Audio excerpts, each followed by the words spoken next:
Hi, my name is Carla, I'm from Brazil, and I'm here to tell you why I am not going to the World Cup. One of the reasons for making this video is that every time I tell someone that I'm from Brazil, someone in the group tells me that they're gonna go to the World Cup.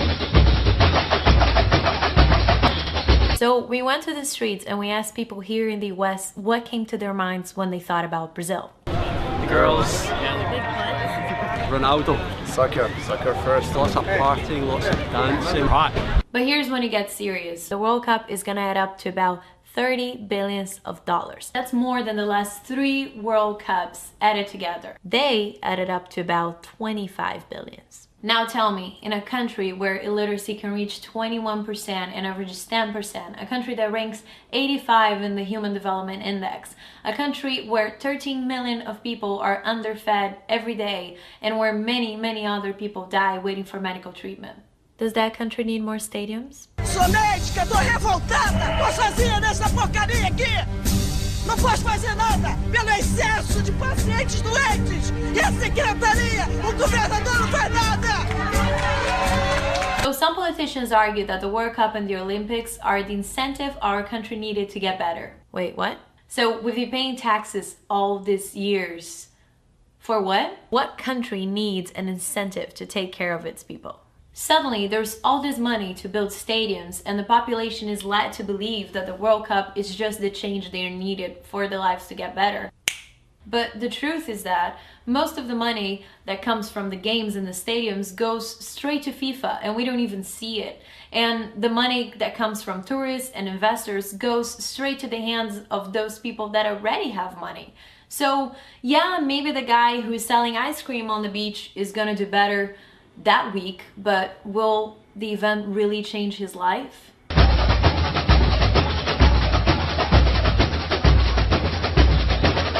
There's more. The UPPs, the pacifying police units, are now going into the favelas and taking the gangs away.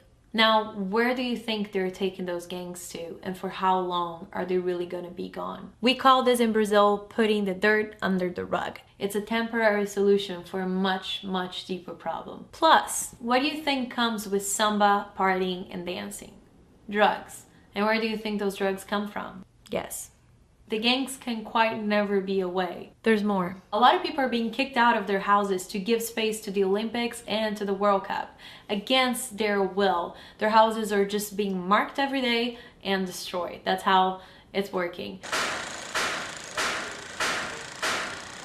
They're given no safety, no money, no security whatsoever. They're just kicked out. Native Indians were also kicked out of what used to be the center of historical native culture and their homes. They tried to protest against it, but were thoroughly hurt by police officers with bombs, pepper sprays, and all sorts of things. Now, the Native Center will be transformed into the Museum of the Olympic Committee. What kind of democracy is this?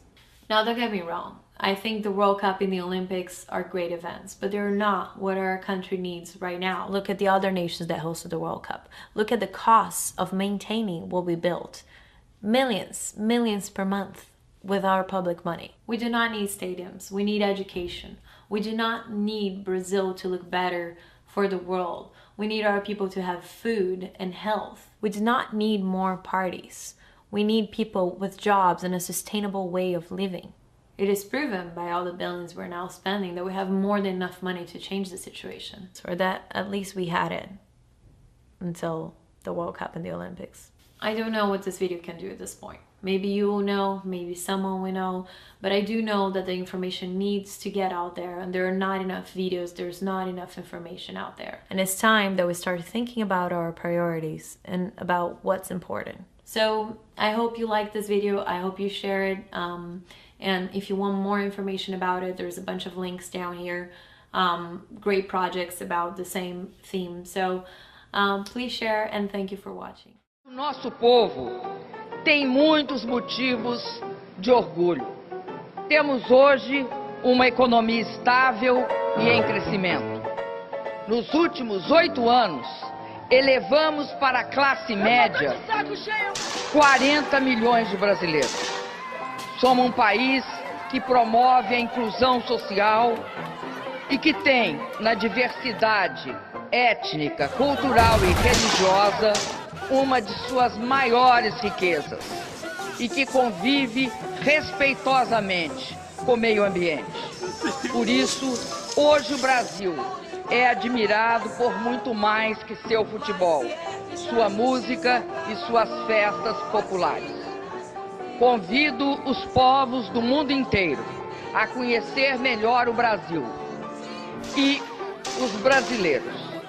Vocês encontrarão um país muito bem preparado para realizar a Copa do Mundo, com toda a infraestrutura necessária, com um eficiente sistema de transporte, com avançada tecnologia de comunicação e com muita segurança.